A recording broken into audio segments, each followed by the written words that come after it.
மூன்றாவது நாள் அப்படி வந்து அன்றைக்கு தான் தீபாவளி அப்படிங்கன்னு வரப்போ லக்ஷ்மி பூஜை அப்படிங்கிற ஒரு முக்கியமான பூஜை அன்றைக்கு செய்யப்படுகிறது. இதை நம்முடைய தமிழ்நாட்டில் எல்லோரும் கடைப்பிடித்தால் ரொம்ப நல்லது. தீபாவளியினுடைய பலன் எல்லாம் அந்த லக்ஷ்மி பூஜையில் தான் இருக்குது. அத்தனை பேரும் வளமாக இருக்கிறார்கள் அப்படின்னு சொன்னால் அதற்கு காரணம் அவர்கள் செய்கின்ற அந்த லக்ஷ்மி பூஜை. நாம் அவ்வளவு தூரம் செய்கிறோமா அப்படின்னு சொன்னால் இல்லை அப்படின்னு தான் சொல்லணும். ஆனால் இந்த தீபாவளியிலிருந்து நீங்கள் அதை செய்ய ஆரம்பித்தீர்கள் அப்படின்னு சொன்னால் நிச்சயமாக உங்களுடைய வாழ்க்கை படிப்படியாக முன்னேற ஆரம்பிக்கும்.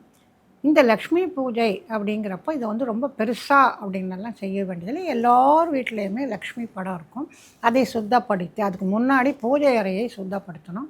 பண்ணிவிட்டு இந்த லக்ஷ்மி படத்தை சுத்தப்படுத்தி மஞ்சள் குங்குமம்லாம் வச்சு மாலையெல்லாம் போட்டு உங்களுக்கு தெரிந்த லக்ஷ்மி அஷ்டோத்திரம் இதை சொல்லலாம். இன்னும் என்னெல்லாம் உங்களுக்கு லக்ஷ்மியினுடைய பூஜைக்கானதெல்லாம் தெரியுமோ அதையெல்லாம் நீங்கள் செய்யலாம்.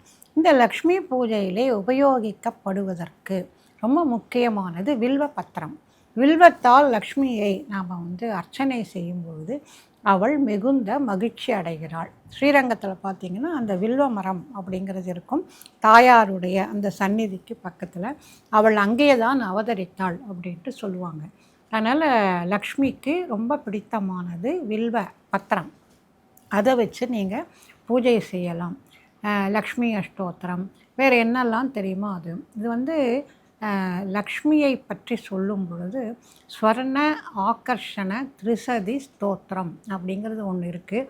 நீங்கள் கூகுளில் சர்ச் பண்ணால் உங்களுக்கு கிடைக்கும்.